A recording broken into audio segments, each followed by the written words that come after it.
Yan mga kababayan, dito kami sa ano ha, signature campaign. Sir, tanggalin natin to. Mapapasokin na ito. Yung mga...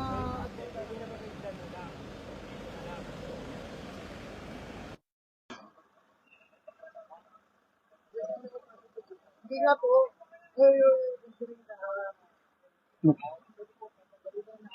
Tatanggalin lang mga kababayan, papapasukin kami dito sa loob ng House of Representatives.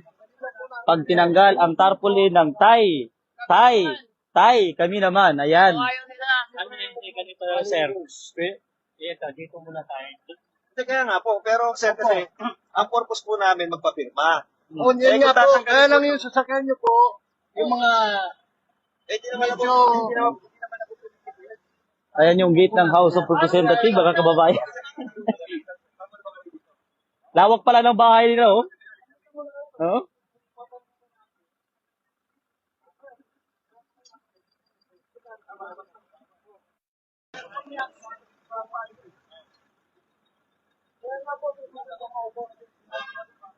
Nakapasok na kami guys, nakapasok na kami ha.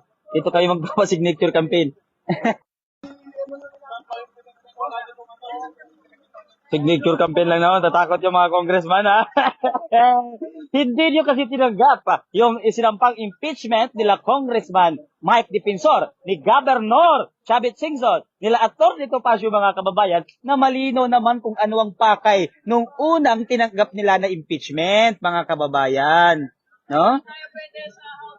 Ang tinanggap yung unang impeachment. Oh, na malino naman yung gusto nung impeachment na yun na para ma-trigger lamang mga kababayan yung one year bar rule mga kababayan para maligtas ang administrasyon ni Bongbong Marcos mga kababayan.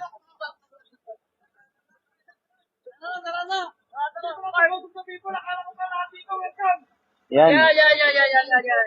Ganda ng loob. Merong bus ang mga buhaya mga kababayan. May bus ang mga buhaya. Doon. Wala pong ano. Doon po. Huwag muna ako English. Hindi ako nag-English. Pilipino ako.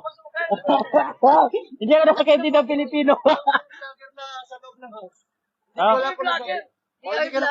Bakit sila nagdanako ng pera ng taong bayan kung bawal si i-vlog? Ayaw nyo magparehistro eh. Magpaparehistro kami. Bawal namin i-vlog yan, mga buhaya yung nasa loob. Bawal po yan na... Walang bawal. Bawal ngayon ninanakaw nilang pera ng taong bayan. Bawal ngayon ninanakaw yung tax namin. Ninanakaw yung tax namin tapos kami bawal mag-vlog. Ano yun? Eme. Okay. Ninanakaw nila magpera ng taong bayan. Ninanakaw nila mag-tax ng taong bayan. Mga gunggong, mga pugas sa loob. Mga gunggong, mga pera. Ninanakaw nila ang tax ng taong bayan tapos bawal sila i-vlog. Ano yun? Eme. Sila kakainin nila. Kami ang nagpapalamon sa mga congressman. Pera namin ang sinasahod sa kanila. At kami ang nagpapaaral sa mga anak ng congressman. Kami ang nagbabayad sa mga bahay ng congressman. Pera namin ang sumasahod sa kanila. Mga gunggong, mga buhayang congressman, mga tanga, mga inutil, mga buhaya. Ayan ang House of Representatives. Huwag niyo kami katakutin. Hindi ako makatakot sa inyo, mga gago. Ayan o, pinasok ko na ang bahay niyo, mga gunggong. Oo, sabi niyo mga security guard ng mga buhaya. Kasi yung nagpapakain sa kanila. Kami yung nagsasahod sa mga congressman. Kung sasabihin na parang kami mag-video sa loob ng House of Representatives, hindi yun pwede. Kung pwede kami mag-video, ng House of Representatives, dahil kalapatan namin dito kami ang mga kababayan. Kaya mo lang pwede magbawalan sa akin, hindi kami pwede magbawalan. Okay na yan mga kababayan. Actually, mga kababayan, wag mo lang sarado. Ilinis lang namin sila. Tinry lang namin pumasok. Tinry na lang namin pumasok doon kung makakapasok. Nakapasok naman kayo, mga kababayan. At sila nung pumasok kami. Pinapatanggal nila mga kababayan ko yung tarpaulin. At ayaw namin ipatanggal ang tarpaulin. Bakit namin ipapatanggal ang tarpaulin? Pinaghirapan namin idikit yan. Iniunis lang namin ang mga congressman sa loob. Huwag naman kayo, wala naman kaming gagawing masama eh. Dino-joke lang namin kayo na papipirmahin namin kayo sa loob, pero hindi namin kayo papapirmahin. Kasi alam namin hindi kayo pipirma. Oo, pero dino-joke lang namin kayo. Pero nakanood naman kami pagbawalang pumasok dyan. Kasi ano yan eh. Oh, House of Representative yan eh, di ba? Nandito kami mga kababayan ngayon sa Congress at pumasok kami at nakapasok kami. Pero, kakunta lang ito yung mga security guard. Ini-English ako. Eh sabi ko, wag mo mag-English dito, Pilipino ako, Pilipino yung nasa loob. Oo, English mo ko sa bayan ko, gago. Dumaan lang naman kami, tinindan na namin kung makakapalo kami. Nagpanik silang lahat. Natakot silang lahat mga kababayan dahil pumasok kami. Madali lang pala takutin yung mga congressman, no? Eh, takot yung mga guard, mga kababayan. Bakit kasi hindi nyo tinanggap yung impeachment? Ang tinanggap yung impeachment, yung unang impeachment, alam naman natin kung anong motibo ng unang impeachment is ng Pangulong Marcos. Para lang yung matrigger, yung 1 year bar rule, no? Para maligtas si Bongbong Marcos, para hindi siya ma-impeach. Oo, kasi alam naman natin yung impeach kayo eh, wala namang 2020 is lang pang impeachment sa kanya eh. Pero yung pangalawa na impeachment, pangatlong impeachment, yun ang totoo mga kababayan. Biruin mo, abogado ng asawa mo magsasampa ng impeachment sa'yo? Anong ibig sabihin nun? Para gaguhin ng taong bayan. Para lukohin ng taong bayan mga kababayan. Palagi tayo niloloko nito eh. Dito kami sa Congress at pasok ako sa loob ng House of Representatives mga kababayan. Huwag tayong matakot. Huwag kang matatakot dyan sa House of Representatives. Huwag kang matatakot sa kahit anong mga pasuki mo dito sa opisina. Oo, o lalo sa bahay ng mga buhaya, hindi ka pwedeng matakot dyan, mga kababayan. Hindi ako pwedeng takutin dyan, mga kababayan. Hindi ako talaga matatakot dyan. Kaya talagang papasukin namin yan, mga kababayan. Oo. Great.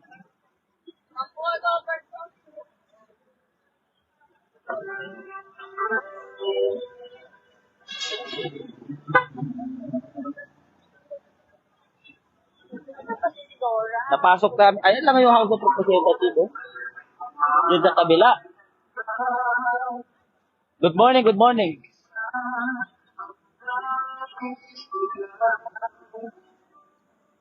Serbisyong Bayan Park. Ayan ang Serbisyong Bayan Park, mga kababayan. Serbisyong Bayan Park. Ayan, ang Serbisyong Bayan Park. Ayan. Pero yung mga pulis kayo na pagpasok ko sa House of Representatives, baka smile. Tumatawa yung mga pulis. Ibig sabihin, nagustuhan nila yung pagpasok namin sa House of Representatives.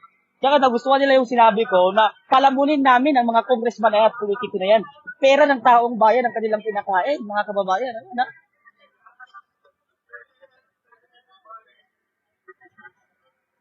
Dito lang ang police station, ha? Ayan ang police station natin, mga kababayan. Baka sabihin nyo, walang police station dito. Ayan ang police station. Ayan, no?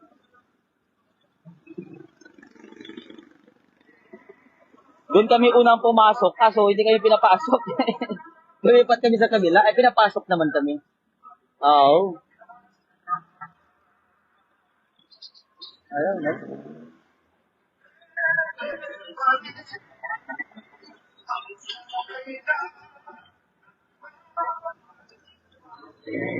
Yan ang police station, nasa harap. Doon naman ang House of Representatives. Ayun yung House of Representatives. Yan na kanila yung mga Pero mo magsasampa ng impeachment, mga kababayan, yung asawa, yung abogado ng asawa mo magsasampa ng impeachment sa'yo. Ano ibig sabihin nun, mga kababayan? Na-alarma. Na-alarma yung mga pulis sa loob at na-alarma yung mga congressman kanina. Picture pa lang ni PRRD.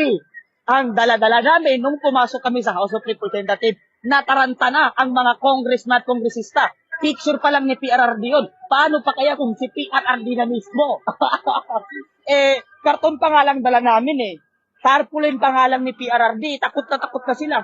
Oo. Takot na sila. Tarpaulin pa lang ni PRRD ang dala-dala namin. Lahat sila nataranta. Lahat sila na-aralma. Lahat sila natakot.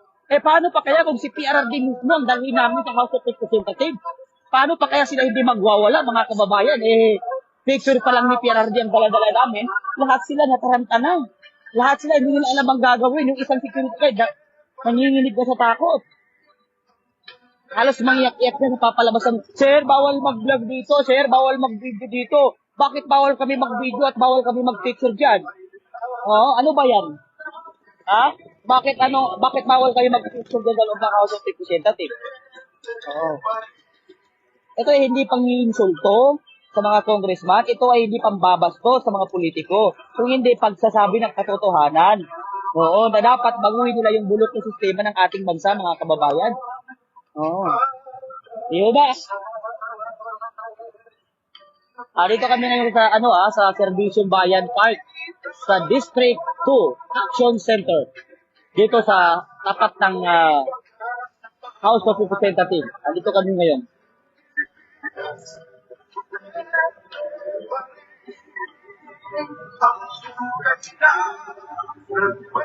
Ayun yung House of Representatives, kitang-kita dito. Oh.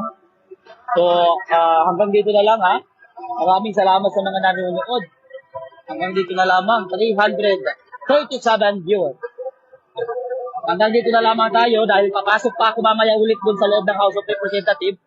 At hindi pa ulit ng impeachment. So mamaya, update tayo mamaya mga kababayan. Makapagpasok ko doon, magla-live ako ulit. Pagpasok ko doon sa loob ng House of Representatives. Kaya abangan natin. Baka mamaya, pumasok ako ulit, mag-live ako kagad. Yung mga hindi hawak-hawak ang cellphone, baka bigla tayong kariswin. Baka bigla tayong ikulong. At bugyan.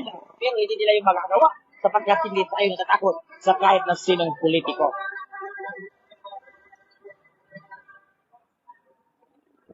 So, thank you very much.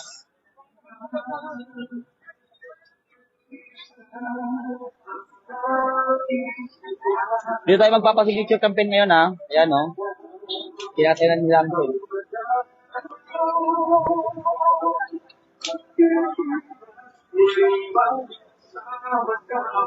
Ganda pala pumasok sa loob ng House of Representatives. Tapos makipagtalo ka dun sa mga congressman, no? Makipag-away ka dun sa kanila, makipagtalo ka. Talagang hindi sila makakapagsalita pag sinabi mong palamunin ka. No, palamunin yung mga congressman, talagang hindi sila makakapagsalita doon. Kasi totoo naman, piruin mo, 300,000 ang sinatawag sa kanila buwan-buwan, tapos mangungurap pa sila. Mangungurap pa sila, no? Sinasawala na sila ng pagkamahal-mahal, tapos magkanakaw pa sila ng pera ng taong bayan.